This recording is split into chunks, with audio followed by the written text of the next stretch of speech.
and welcome to PEO Speedwagon. Super excited today because I've got a guest that I had to do zero prep for because I actually know him pretty well. And for someone like myself, I don't mind like prepping for calls with customers and things like that, but I don't really enjoy prepping for conversations with friends.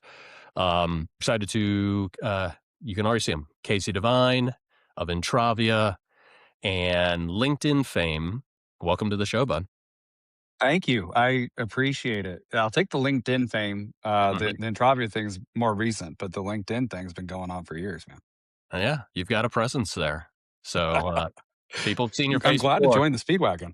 Yeah, it's a long time coming. It took a while with your agents to make your deal, and so now I'm excited that we could make that happen and, get you on the show. Yours are significantly more fair than mine. There you go, yeah. Right, right. Yes, this new cottage industry that's gonna pop up, which is like PEO personality NIL agents. So, there you go. You heard it on the Speedwagon first, folks. Mhm. Yeah, yeah. Expect some calls. So cool, man. Where can we find you today? I am in Edina, Minnesota. I was born and raised in St. Louis, lived in Kansas City for a while. That's where I learned what a PEO was. And I've been up in the Twin Cities since January 2018 because January is the best time to move to Minnesota. My wife's from St. Paul, and I lost the argument and bought a coat. Mhm. There you go. So it's interesting because most not PEO, St. Louis people, it usually goes the other way. St. Louis people make their their significant others move there. So you are a much more magnanimous person than most. I suppose, man. I guess, like, in fairness, I didn't realize how much I hate being hot until I had the option to not be hot for Mhm. one full year. And you know what? You can buy really cool coats and you can also run. But my whole thing is at least the winter up here, you can do something. If it's just like 30, 20, 40 all year, all winter long, and it's not cold enough to like go skating or skiing or whatever it Yeah. is, who cares? If you're going to do it, have the inside of your doorknobs in your house freeze and fear for your life, or don't do winter. Yeah. Yeah. Well, there you go. Alright, so you St. Louisan, which is another way in Mhm. which we were connected. Didn't know that till Yeah. we actually met, but, just give a little more of your background, like how you spent your time, how you got into PEO, tell us a little bit about, just who is Casey? Yeah, yeah, but like everybody, ended up in the industry by accident. I thought I was gonna be a high school teacher, actually then got into sport management, got funneled into sales, St. Louis Cardinals, Kansas City Chiefs, what's up? I was working, for a water park, like, 7 days a week, and was getting really burnt out doing that, and I went and interviewed a few different places, and a big red payroll company allowed me to sell payroll into a territory that was underperforming year over year, and that was my start there. So I started with ADP, gosh, August of 2015, August 10th, you never forget it. And yeah, from there, I really fell in love with the concept of PEO. I was working with internal partners, and man, I'm like the nerd that dove into stuff. So once we moved to Minneapolis, I took over a team of payroll sales reps, but I was also the ones diving into getting payroll certified, PHR certified, human capital strategist certified. Um, and because of that, I was also the nerd that took advantage of the corporate, like, you can go get your MBA. And I did that. And I got into the HR outsourcing model, which is obviously the PEO's cousin. And moved over, instead of like partnering with PEOs, which I had done for years at that point, moved over and took over Trinet's Midwest territory based in the Twin Cities, and grew that into more of like the central region, for lack of a better term, with some amazing folks there. And then, PEO won't let you go when you get in it. And was VP of revenue for a nationwide PEO here based in Minnesota called Procare HR before doing something completely unrelated for just over a year and then founding Entravia. Yeah. And so for those who don't follow you on LinkedIn and all the other social media outlets, what is Entravia? Entravia is a made up word that I made up on ChatGPT, um, but it is symbolic of something. So the one thing I've seen is I really deeply believe in PEO as a construct. And I'm not just saying that because I'm on a PEO podcast. It's not for everybody, but I also logic exercise think that it is actually it is for more than the 200,000 plus SMBs that use it. And I think that if it were easier to interact with PEOs, more small businesses would use them. And I had this idea basically uh, interacting with all things the mortgage industry, and I realized that the mortgage industry is more innovative than the PEO industry when it comes to how they interact with their customers. And my first mortgage, it was very much like I met with a mortgage banker in a suit and tie, and there's like paper applications, and I'm going into different accounts and pulling out data, and it was a big process. And in the most recent time I did it, it was like, oh, hey, there's an online application. I never saw the mortgage banker in person, and I linked up a bunch of my financial institutions to this application, and voila, it took 10 minutes and they had what they needed. And it really just stuck with me, man, was like, what is keeping PEO from being able to transact with that kind of speed? Because when you do transact within PEO, it's typically A, not something you're excited to do. That's a lot of change. And B, it's also something that's usually pretty urgent. It's something's going on with insurance, something's going on with HR, payroll, and listen, like I need this figured out. I don't have 3, 4, 5 months to dilly dally with it. So what Intravia is, Entra and Via, the way in, the beginning of the way. And it's meant to be like the way forward of being able to create that plaid like environment for PEO shopping, but also really connecting all these disparate entities that transact.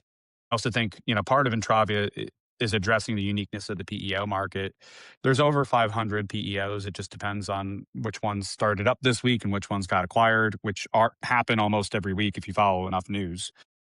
But the really interesting thing about PEO is somewhere between like 1 to 100% of their business doesn't happen with a direct sales force. It happens with referral partners, and the majority of referral partners that interact with the PEO are brokers. And so we interact as a service or software layer to the PEOs and also to primarily brokers today.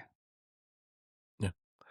It's interesting. I mean, it's the evolution of so many things, you seeing, okay, this is how mortgage does it. This is how mortgage got it better at it. This is what PEO can do to get better. I always find it's an interesting perspective if you can make an argument for as like the attorney for the plaintiff and the depend. So if you're a attorney for the defense, which is the PEOs, what would be their hesitation? Like, what could you justify in their mind as the hesitation to have this tool technology that now the mortgage industry is able to access? I think the main hesitation actually has nothing to do with us and has every reason to do with why we haven't existed before. And it is the unit dynamics of PEO and the customer acquisition cost. It is significantly more attractive in general for a PEO to invest in something that's going to retain a customer than it is to invest a dollar to go get new customers, typically. And part of the reason why is because the payback period of a new PEO customer is a lot longer than it would be for the payback period in some other B2B service. And so that's typically why they do that. And then because of that, when you need to grow your worksite employee count or your revenue as a PEO, you're investing that typically in additional sales bodies. And I think that's the main hesitation. I don't know that any of them are proud to send a small business owner a Google sheet or a PDF or an Excel document. And I'm saying all of that like kind of tongue in cheek, but there are multi-billion-dollar companies that do that today. And when you actually like removed that and went into a different industry, if you're like, let's go, I'm going to keep using mortgage because I'm sorry if you're like in the mortgage industry listening to the Speedwagon. Mortgage is a boring industry. And Yeah, but if you we're imagine your thankful to mortgage we're banker, thankful to have like, you though. So we're thankful to have yeah, you. Just that mortgage banker that's sitting out there yeah, yeah. Hey, welcome. Hey, wondering, jump into waiting for an PEO. yeah, he's waiting for an REO Speedwagon song to come on. So What is this place? If you yeah, believe we put a man on the moon. right. But if your mortgage banker sent you like, hey, here's a Google sheet, you would be floored. And you think about not just like there is a lot of data that happens in PEO shopping, but it's also incredibly sensitive information. And it's not just you as the person who's shopping for it, it's a bunch of people who might not even know that you're providing some other third party with their data, let alone the fact that most PEOs provide that data to several third parties to actually get their pricing. I think it's just like one of those things of when you actually sit down and talk about it at a happy hour, at an industry event. Nobody's specifically proud of it. It's just it's never rose to the cream of saying, yes, this needs to be the thing that we fix. Mhm. What could be more sad talking about PEO at a happy hour? But it does happen. So it does happen. It'll happen probably all over the country tonight. Um, I 100% agree with you.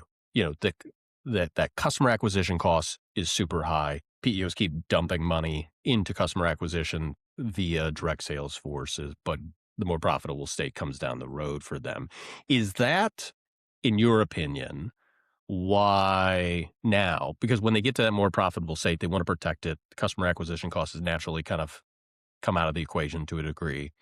Is that why they're getting more stringent now more than ever on the barrier to get an underwriting proposal from them? Because now they're trying to protect that pool that they have, that profitable customer that is not negatively impacted by the next customer that comes in that maybe has a bad healthcare trend or analysis to them. Is that and conversely, is that why tech needs to make it easier for customers because the barrier is getting higher and more time is being wasted going through to a DTQ, a declined quote from the PEOs.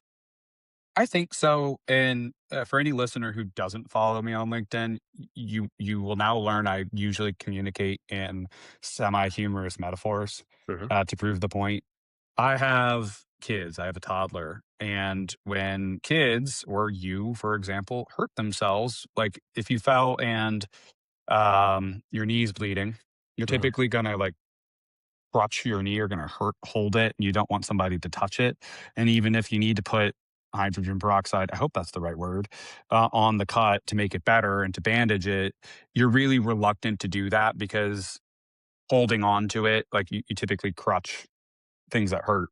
And I think that that's a little bit of what's going on. And you know, the answer to actually healing the problem that you brought up isn't to hold the bat tighter.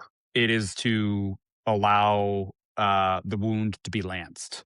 And from there, hopefully, you're not going to get infected. But I think the answer is yes to both those questions because uh, it's not 1996. Number one, it's 2026. Number two, this is really sensitive data. Number three, I think I think tech is the answer because people can only go so far. And if there isn't technology, well, obviously, I think tech is the answer. I bet my career on tech being the answer.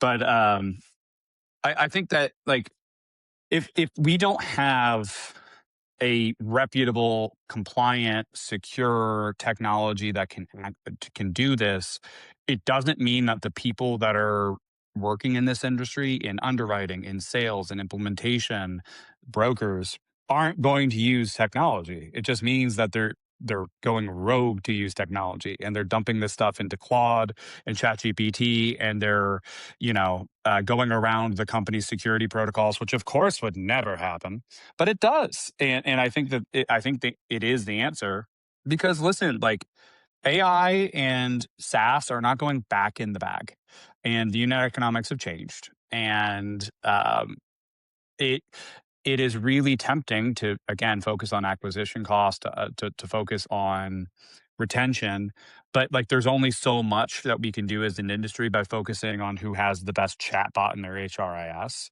Like that isn't at the end of the day helping the small business owner that has 20 employees and literally is just trying to maybe find time to talk to their spouse at the end of the day to get you that data and those sets of documents that you need in the fifth new format. Like that's not helping. And like at some point, maybe we should just try to make that easier. Yeah. Try to, it's well said. Try to make it easier too. And if the way you cost control through a PEO is through more clients, clients with better performance, underwriting qualifiers, things like that. When you don't make your underwriting process easy, yes, you may be getting rid of some of the unhealthier groups, the less attractive groups by a PEO's definition, but you're also not letting in the healthy ones either. So if you streamline it, if you allow your underwriting departments to evaluate all, make it as frictionless for the customer as possible, you're going to get to see them all. Plus, you're going to still go ahead and decline the ones that you don't want to work with. But now you'll also get a new layer, more of the healthy ones, which is what enhances the denominator in that medical underwriting equation for the whole group. Yeah, and I think a lot of the reason I'm gonna make somebody laugh and make somebody angry in the next thing I say. I don't know who it is. We'll find out in the comments. Yes. Like, the part of the reason that there is such a high decline rate in PEO is because of misaligned incentives between PEOs and their salespeople. If you're managing folks not just to a revenue number, but toward an activity number, you're going to get people who fill up the activity number. So, uh, um, shout out to Burton Goldfield. He was former CEO of TriNet. And one of the things he loved to say is if you know one PEO, you know one PEO. And that is true because every PEO does something a little bit different. There's really not all often times where two PEOs are exactly the same. They might sound the same because they're not talented in marketing, but they are going to do something different. And so I think the other thing is like, well, if you think about it, if I'm a small business owner who's got some again these problems in HR, payroll, insurance, and I'm thinking PEO might be a solution. Maybe it is, maybe it isn't. Like part of the reason there's such a decline rate is yes, the salespeople are jamming in these requests for proposals because they need to hit numbers and they don't really care if it's a munitions manufacturer hanging from a high wire while also, scuba diving. They need to hit their number. But the other thing is like we we keep those for some good reasons, those standards as a PEO in a black box. So if I'm a small business owner and I raise my hand saying, "Hey, I need this thing," at best, right now, I'm going to go to my favorite chat bot and ask based on maybe if you're advanced, you might say, "Here's some stuff about my business. Can you recommend 5 PEOs to Sure. look at?" Mhm. But at best, you're hoping that Gemini, Claude, or ChatGPT got it right. And we all know that the underwriting standards aren't published, so they didn't. So I think part of the reason is adverse incentives. Part of the reason is because we just make it so dang hard to understand, and most people that are shopping for PEOs would be shocked to Right. learn that there are over 500 PEOs. They would think that there's like 20 max. Yeah. Yeah, when we share that number with folks, they're staggering. A lot of them are learning about PEO for the first time, and the fact that there's scale to this community at that level for something they never knew about is kind of staggering. But it's also, I mean, it's also well said in that, like, they're nearly indecipherable from one another. Like, whether they all have the same marketing company, which they don't, they all have the same branding and messaging. And so if you're a small to medium-sized business owner, it's really hard for you to get a handle on that. And you're essentially, you go to Google or you go to, uh, now ChatGPT to search things, you're going to get leveled up by sponsorship and algorithms. And so you're only going to get the same group, and that's not the right fit. I mean, there's a lot of really wonderful small PEOs. There's a lot of really wonderful large PEOs and everything in between. It's funny, we've had some new people join our organization over the last couple of weeks, and we do some training exercises. Some are fun, and one of them is just going through all the PEOs, and not only that we work with, but ones we don't. And like we do little tick marks every time on their website they say that they do white glove service. I think we're up to like 76 say white glove service on their website. So I mean, that's a problem. Like, there's no way to help people get to that true form of alignment. And then on top of it, you've got a pretty hard time getting through the underwriting process, getting in the door. Yeah, I mean, like Assuming some industry specificity here, but if part of the reason you're evaluating the PEO is because your group health plan on Aetna, just pulling something out of random, not calling Aetna out by any means, they're a great carrier, was higher than you'd like, and you happen to pick 5 PEOs to evaluate who all have an Aetna master policy, you're not gonna have a good time. But also, to be fair to the small business owner, outside looking in, they would have no idea that they Mhm. picked 5 that have an Aetna policy, let alone the fact that that's a problem. They might see, well, I love Aetna and I want to stay on Aetna and my employees like Aetna. So even if it was on your website, I don't even know why that would be relevant. Right.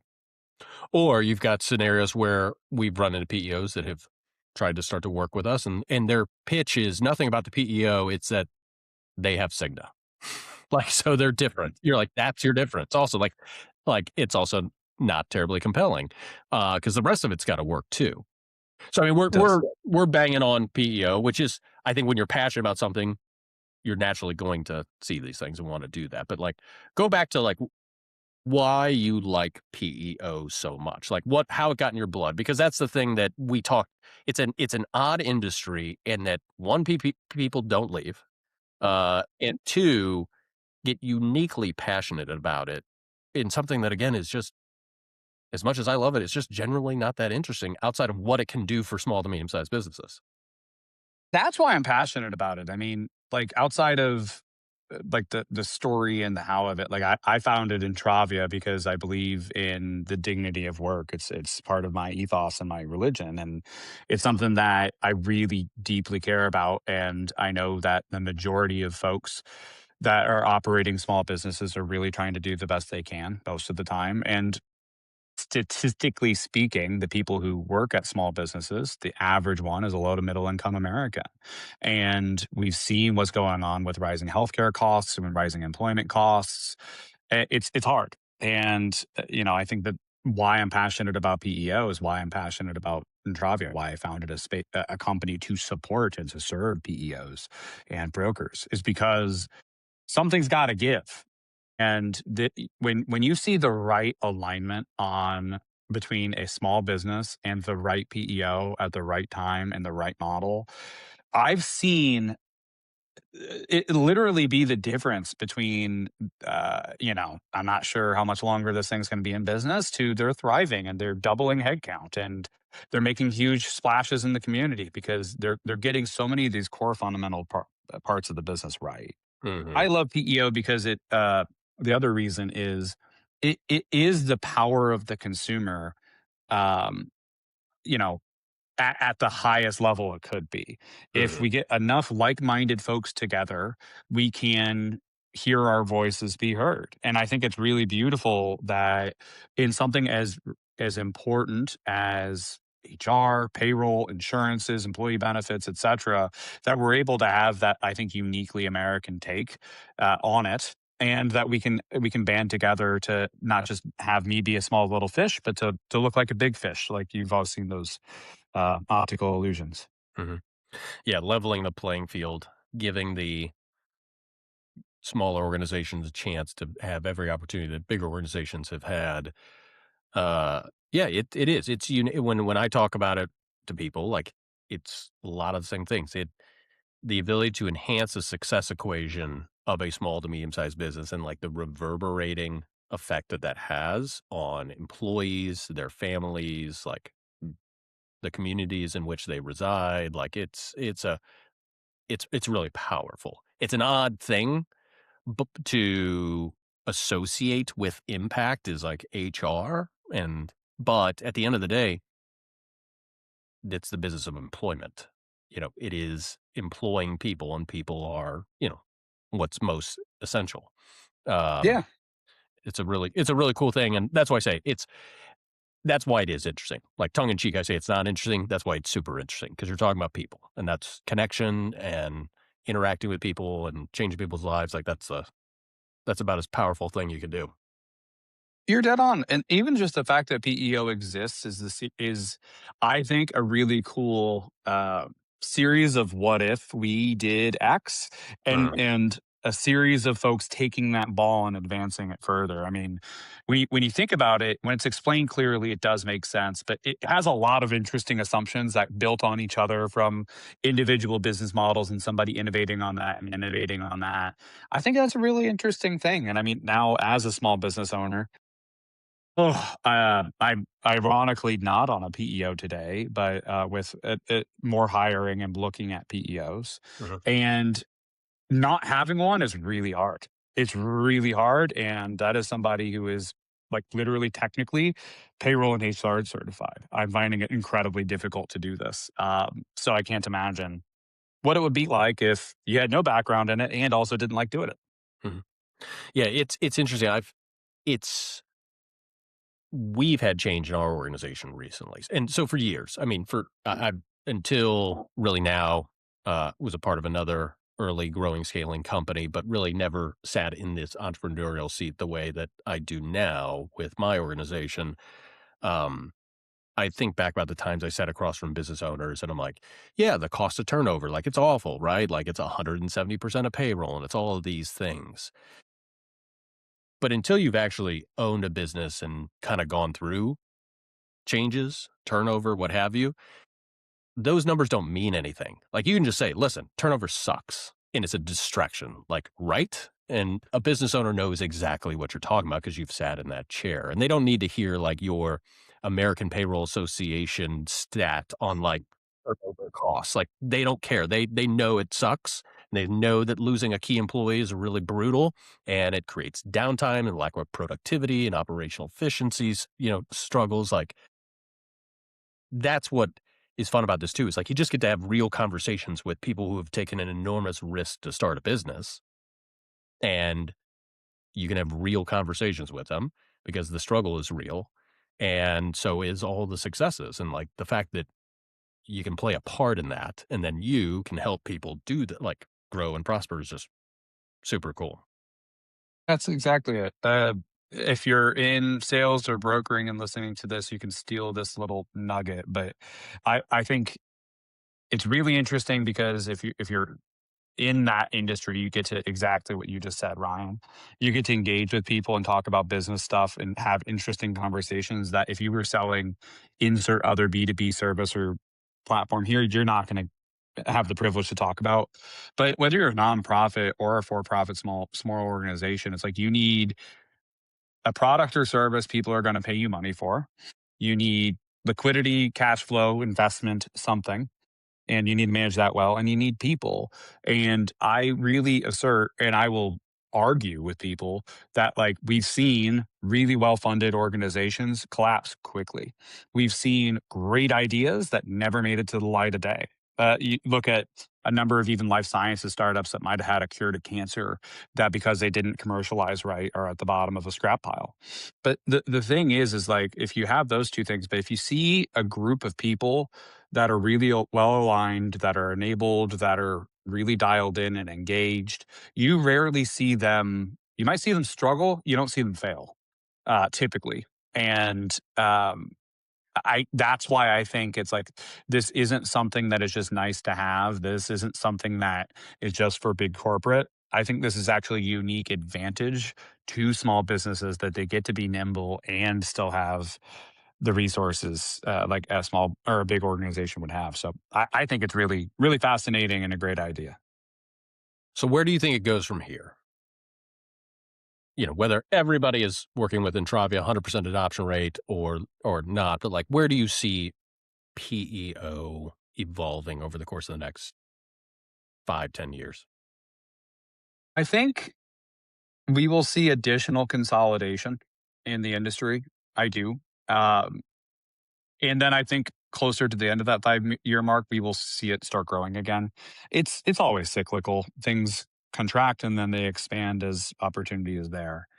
Uh, One thing I do think, and this is going to sound really threatening at first, but hear me out before you chase me with pitchforks, is I think we are going to see PEO sales forces contract, and that's not because PEOs are doing poorly. If you go back even starting when I got into the industry 11 years ago, we were starting to talk about like the gig economy and the Uberization of workforce. And I think we're actually seeing that. Like, and again, Uber having a huge transportation company not owning cars, and Airbnb, huge lodging company that doesn't own properties. I think that we have been, as an industry, kind of burying our heads in the sand that that's not going to happen to us. And it is happening. And I think it should, because it's going to create great incentives, I think, that align really well between PEO and client. And part of why is because, like, being a little bit tongue in cheek, tech is the answer, not to contradict myself earlier. It's not the whole answer. And I think that this growing force of insurance agents, insurance brokers that are familiar with PEO, similarly how they might be familiar with an ICRA or a level funded plan, is really important to be able to productize the industry well enough that they feel comfortable speaking about it as a concept, as opposed to speaking about the organization that their buddy took them golfing with. But you're also seeing the rise of PEO brokers. And I think that if done well, that is a huge opportunity. There are obviously, we can hit on potential downsides if we don't manage it really well as a collective industry.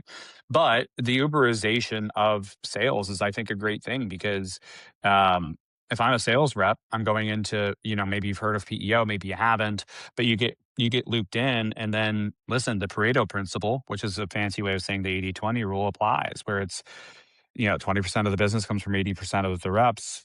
80% of the reps don't work out too. And so you're betting a lot of time, you're learning a bunch of product, and then you're potentially on the street in 12 to 18 months, statistically, if not earlier.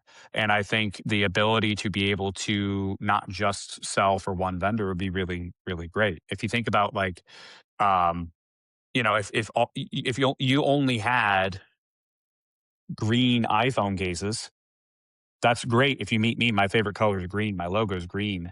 But if you had green, purple, blue, and red, you might be able to be more successful because you can meet the need. And I think that that's another trend. The third thing I think we're going to see is that the PEOs themselves actually do start looking at the mirror and innovating, where we don't get like the seventh year of them saying they have pet insurance. I think you're actually going to start seeing them you are seeing it via a product rollout. Hey, we're going to help you with your IT. Hey, we're going to help you with global hiring. Hey, we're going to help you with legal, or whatever it might be. I think you're going to start seeing some more modern tech stack and benefit offerings rolled out. And it's not just going to be for the top players that can afford it. I think you're going to start seeing the local, regional, private players start doing that. Mhm. Yeah, there's definitely needs to be innovation in that space, tech, everything else. There is some innovation in the benefits, because I was at two separate client onboarding meetings, and now pet insurance is now referred to as pet and wellness programs. So that's, now they're Dog wellness. yoga. Yeah, that's right. Now they can meditate, they can get care from vets, they can do all the things. It's pet wellness, which is great. There's a cat running around here that I'm sure could use that. No, it's a super interesting perspective to be able to see. Like, as you're innovating within the industry, I imagine you're looking forward into it, and so I agree with a lot of the perspectives there, wholeheartedly on all of them, and in the consolidate, not the consolidation, but the shrinking of PEO sales forces, not only to control costs, but to offer more effective conversations for small businesses to evaluate PEO versus across a diluted Salesforce model, is going to be really powerful. It's interesting because obviously we've got Google and we've got Claude and we got ChatGPT and we got lots of ways for people to learn about things that we didn't when I got in this industry back in 2007. But but it's still shocking to me is the amount of what we call PEO unawares that exist. That it's still incredibly massive, and to think that the industry's been around 40 years at this point, and there's still business owners constantly that never have heard of this term or looked at one or what have you, or maybe got a good enough explanation, um, that's going to be accelerated here. over the next 5 years with smaller sales forces too.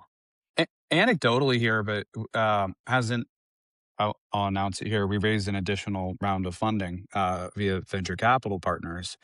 Um, and you would think, all right, tech startups and the folks that support them definitely know about PEOs and they're sophisticated there, especially because there are companies that offer PEOs that are tech unicorns Mhm. uh, from Silicon Valley.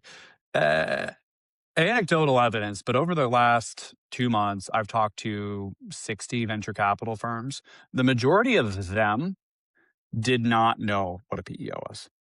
The majority of them, Mhm. let alone the fact that they made 50 to 200 venture capital investments in startups and likelihood of at least half of those having used a PEO at some point, or at least one PEO sitting on their platform team is incredibly high. And again, I'm not saying that to like rail on venture capitalists. I'm saying like if you're sitting here listening to the podcast, you're probably very PEO aware, but the average small business owner, let alone the folks that are at the cutting edge of the industry, really don't know unless they've been sold to. Typically, and or they're unless they're trusted advisors, their CPA, their cousin who's their broker, their lawyer is proactive, financial advisor even is bringing that up proactively. I think that's where that next level of conversations are going to come. Mhm. Which connects with that other point you're making. Trusted advisors, partnerships, brokers versus direct sales forces. I mean, these brokers are going to need really good direct sales force representation in order to navigate it through that PEO's process. But these are the people who intersect through either the existing benefits relationship, accounting relationships, so building upon that and opening that door to more PEO curious people. Yeah. So, If you listen to some of the podcasts from the revenue leaders at Rippling, albeit that the majority of their revenue is not PEO, um, they I think what they've gotten right is something that PEO is writ large has forgotten is that sales isn't the same word as marketing. And like the definition of a sale is closing a deal. It is not revenue generation. It's not demand generation, is I think a better word. It's meant to capture demand.